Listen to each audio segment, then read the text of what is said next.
Renungan Kefas, Senin 6 Februari 2023. Dua aspek pemenuhan Roh Kudus. Kisah Para Rasul pasal 2 ayat 2. Tiba-tiba turunlah dari langit suatu bunyi seperti tiupan angin keras yang memenuhi seluruh rumah di mana mereka duduk. Kisah Para Rasul 2 ayat 4a. Maka penuhlah mereka dengan Roh Kudus. Ada dua aspek dari pemenuhan Roh Kudus, yaitu pemenuhan esensial Roh Kudus dalam hayat dan pemenuhan ekonomikal Roh Kudus dalam kuasa. Istilah memenuhi dalam bahasa Yunani menggunakan kata plero dan pleto. Menurut pemakaiannya, dalam kitab ini plero mengacu kepada pemenuhan dari suatu bejana di dalam, seperti udara memenuhi rumah di bagian dalamnya, dan pleto mengacu kepada pemenuhan seseorang secara luaran, seperti Roh Kudus memenuhi murid-murid secara luaran, yang bisa kita lihat di dalam ayat 4. Murid-murid dipenuhi atau plero secara batini dan esensial dengan roh itu. Dan bagi kehidupan Kristiani mereka, dan dipenuhi pleto secara luaran dan ekonomikal dengan roh itu bagi ministry Kristiani mereka. Setiap kaum beriman dalam Kristus seharusnya mengalami kedua aspek Roh Kudus. Bahkan, Kristus sebagai seorang manusia mengalami hal yang sama.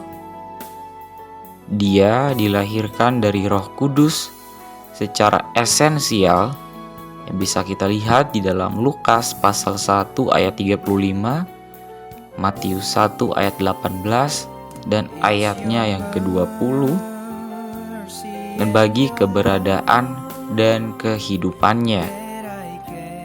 Dan dia diurapi dengan Roh Kudus secara ekonomikal bagi ministry dan pergerakannya. Roh yang esensial ada di dalamnya dan roh ekonomikal ada di dalamnya. Roh manusia itu lebih penting daripada tubuhnya.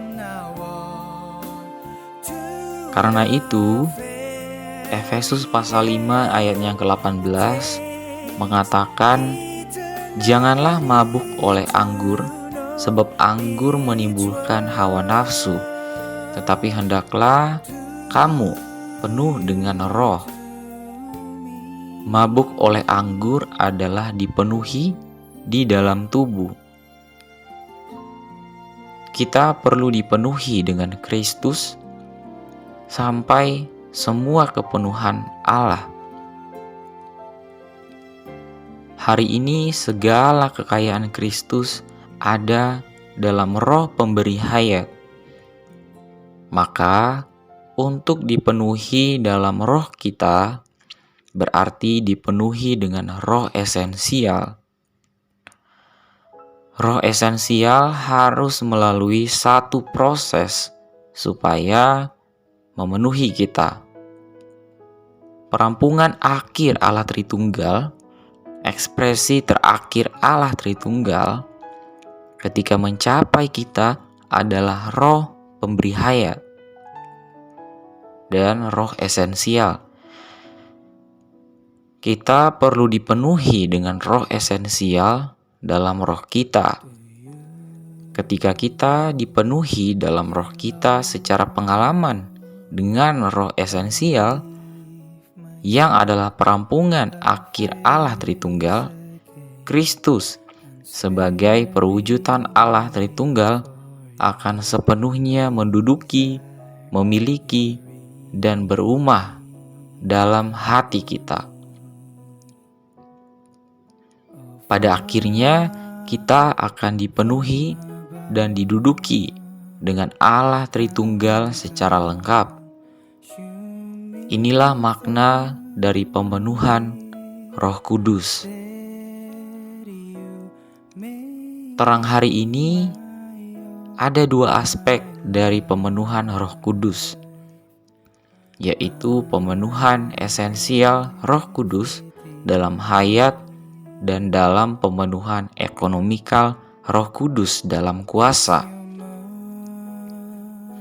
Juga ketika kita dipenuhi di dalam roh, kita secara pengalaman dengan roh esensial yang adalah perampungan akhir Allah Tritunggal, Kristus sebagai perwujudan Allah Tritunggal akan sepenuhnya menduduki, memiliki, dan berumah dalam hati kita. Moga kita berdoa hari ini agar Tuhan hari ini segala kekayaan Kristus ada dalam roh pemberi hayat. Amin.